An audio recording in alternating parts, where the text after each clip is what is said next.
Hey everybody, it's John from Mammoth Club. And today I'm going to be talking about whether or not you have lost a job to AI, whether you can't get a job to AI, or if AI is just going to completely make work obsolete by humans. And there's a lot of personal things that I'm going to talk about here, specifically how it's related to the 2008 financial crisis, because that's when I graduated and it was kind of tough to find a job. And I think it's worse, but I'm going to talk about that later. But what I really want to talk about is how AI is impacting the workforce, because there's a lot of things that have transpired over the last couple years, and the way that the media is reporting it, the way that I see it, and just kind of some general thoughts about AI and work. So a lot of tech companies have been laying off people due to AI. And maybe that's true, but I don't think it's really the root cause.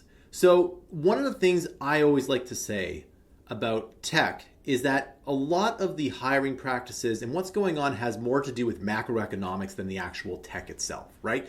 So for over a decade, I've capitalized off the learn to code movement, because once I learned to code way back when in a very relevant framework, I got a lot more job opportunities.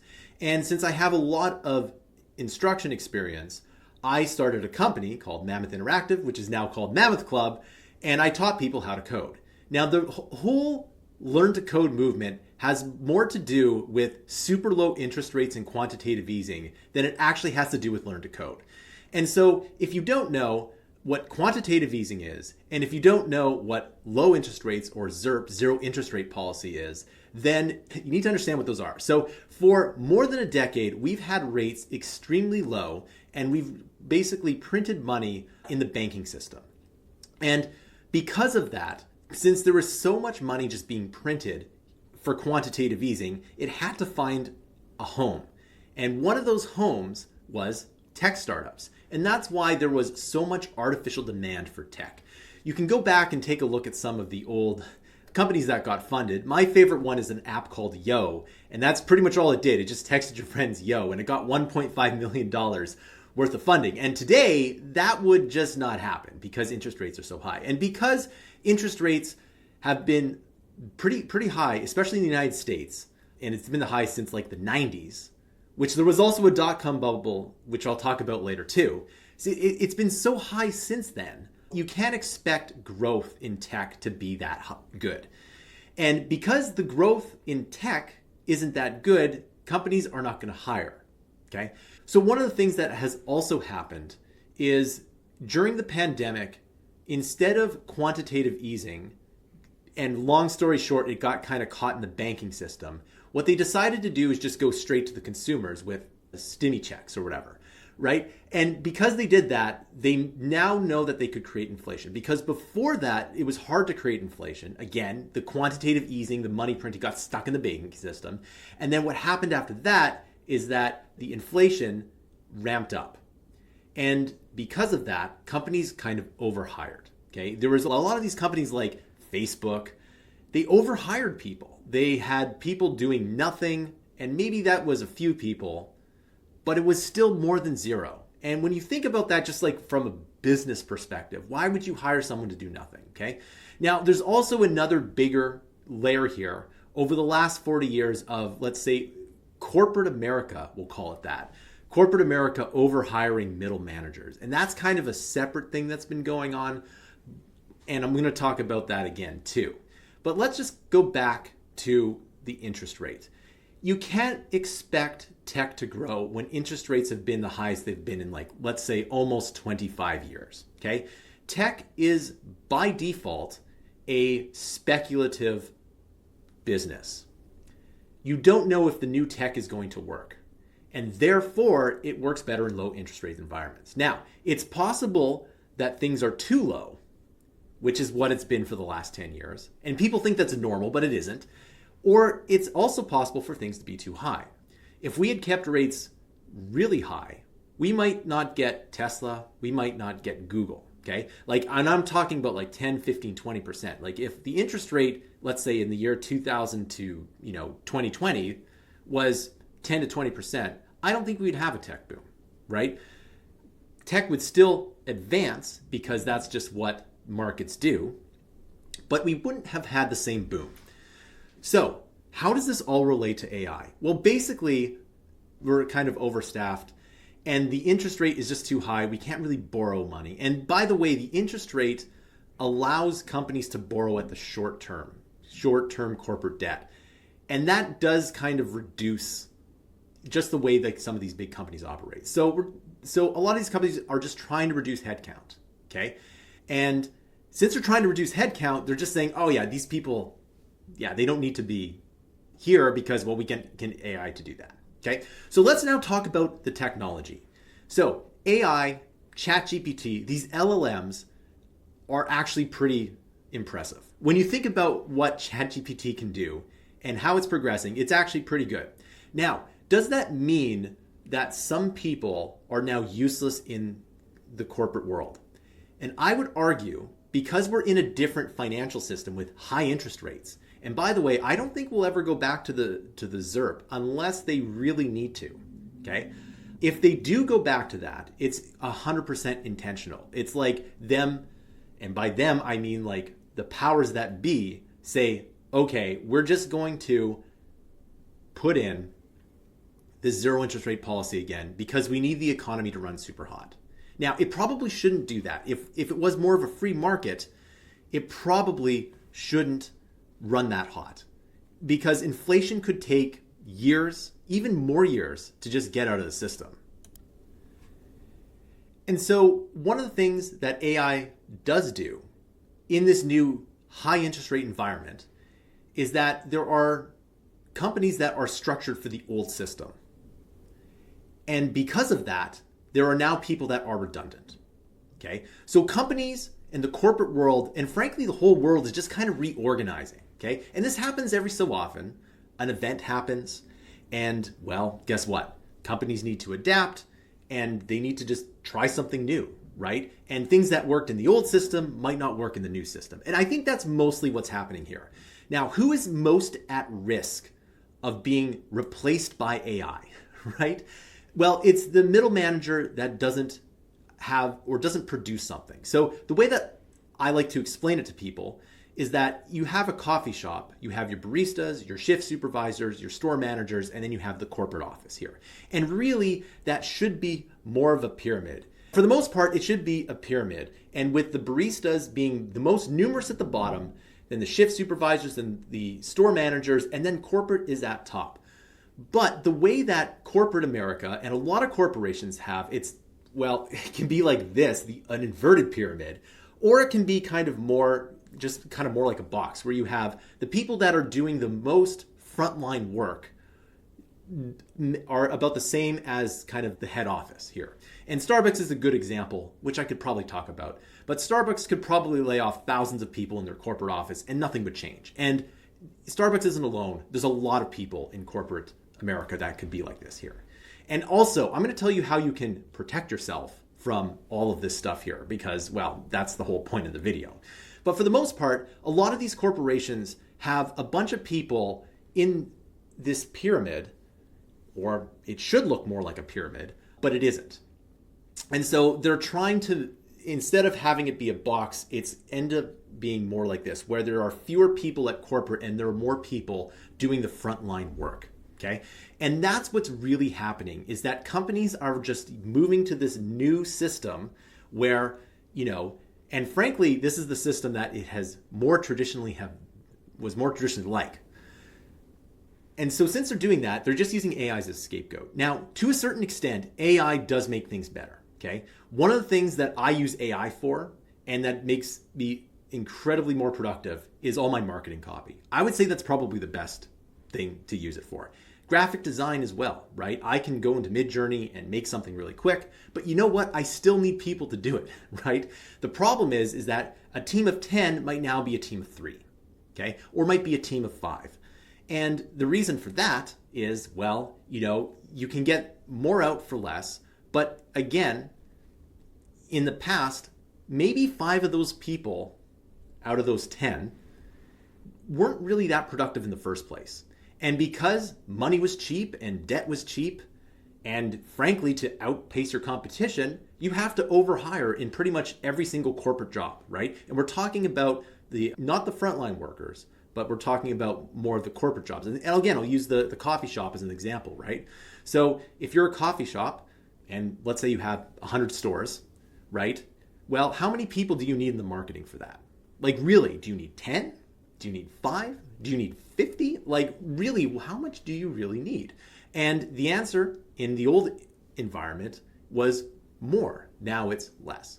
So therefore, a bunch of people, well, are, quote, getting laid off. And if this happens to you, I'm very sorry about this because, again, I'm going to talk about my personal experience from the 2008 financial crisis. It was pretty hard, actually. So I'm there with you. And if you lose your job, remember, it might not be because of you specifically. It just might be because, well, the winds have changed, right? Sometimes things change and it's not very good. So there are things that AI is doing to make things easier. However, what I think is really going to happen in the future is that the goalposts are going to be moved, right? You're going to be able to do more with the same amount of people, okay? And we're just in a kind of a transition period at this time here. And one of the things that will help this is to, believe it or not, lower the interest rate. Now, I don't really know if we're going to go back down to interest rates the way they were between, let's say, 2009 all the way to 2022. I really don't know. I don't think they should because, frankly, it will make the economy run too hot, right? Businesses will hire, and we'll go back to the system of, well, some people like to call it a misuse of resources. And so corporations, like anyone, can misuse resources. So one of the things that I do all day is I've been prompting, I've been in all of these different LLMs, I've been making products, I've been adding to the site Mammoth Club, I've been doing all this stuff. And one thing that's become really clear is that I can do a lot more with less, but I can also do a lot more with more. And if I was a bigger company, I'd probably hire 10 people right now, right? Believe it or not, I could probably do that. Of course, it'd be great to get some multi-million-dollar contracts, hire these people, and provide my customers a better product, right? I could do that. It's really hard though, right? Especially because B2B sales are very, very difficult. And by the way, if you are a part of a business, shoot me an email because I definitely can help you and your team upskill with AI because that's the whole point of this here. Now, when it comes to companies laying off with AI, some people might not even know how AI really works or what it can do. And this is something when I talk to businesses, a lot of people like high at the top, they don't know what's going on. Because what happens now is that if you are just a business, you have to be running a pseudo tech company. It doesn't matter what you're doing now. You have to implement this stuff for productivity. And there's a bunch of new options out there that you can do that were previously too expensive to do before. And this is, again, why I think at some point in time in the future, the tech hiring is going to get a lot better. Because when Midjourney came out, I was floored about how good it was. And I spent 3 hours in it just prompting and making images. It was so much fun. And nowadays, for the most of my time, if I'm not doing business operations or in a consulting meeting, well, I'm prompting, I'm building stuff because there's all these different things. In fact, there are so many things to do that I want to do. I just don't have enough time for them now, right? And people might say, okay, well, if you can do it, then anyone can do it. But believe it or not, it's not as simple as just clicking a button and all of a sudden all of your problems are solved. And this is, I think, another thing a lot of corporations don't quite get. And why I'm very skeptical that a lot of these job losses due to AI are actually because of AI. So using AI does help productivity, but all what's going to happen is just the goalposts are going to move. Things that were impossible before are now going to be possible because, well, it's cheaper. And people are going to realize that, well, I can do that thing now, but I need to hire someone to do it. Do you think like the CEOs of Fortune 500 companies are just pushing a button and all the marketing's just done? No, of course they need like a marketing team and they need graphic designers. They need all of this stuff here, to make everything work. Now, I always like to joke around and say, as soon as AI solves the problem of whether this meeting should be an email, that's when you really need to worry. And the reason for that is simply because corporations are still going to be inefficient. If you've ever worked for a big corporation, you'll know that they waste a lot of time in meetings, okay? At my company, we try to keep our meetings down to very low because, well, why not? Every meeting has a cost to it, right? If you have 20 people in the meeting wasting an hour, right, you have to really justify that meeting. And that's another thing that high interest rates do. They make, quote, better and more logical business decisions mean more. When rates are super low, you can just do whatever you want and you can somehow make money. But when rates are higher, and the higher they go, the more you have to kind of think and make the correct move.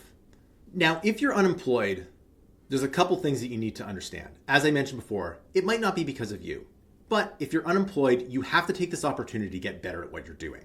Now, for me personally, if I was unemployed right now, I would just be building stuff as much as I can.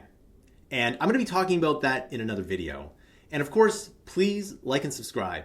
Also, please leave a comment about whatever it is you're feeling about the job market right now. And if you want me to do some reaction videos for this, because I think that actually might be pretty useful. But there are people, so when people get unemployed, there are people that upskill and there are people that just don't do anything. And guess what? The people that upskill are going to be more successful in the future, right? The people that are always learning for careers are going to be more successful in the future. And the other thing is that if you want a career, you always have to be learning, right? That's just what a career is. It's not a job. And this might also be another thing, is that a lot of the, careers in corporate America and big companies are more closer to jobs where you kind of just show up, you do your work, and then you go home. So again, if interest rates are going to stay higher, you're going to have to find a way to be competitive. And for me personally as a builder, there are so many opportunities. So as I mentioned, I'm going to talk a little bit about how it was for me when I graduated in 2008. Well, the financial market just came to a collapse, and it was pretty difficult to find a job. Between September 2008 and September 2011, basically, I applied to 400 jobs and didn't get a really good one. Now, of course, I was working other odd jobs at the time, and maybe some stuff that was sort of what I wanted to do, but not exactly.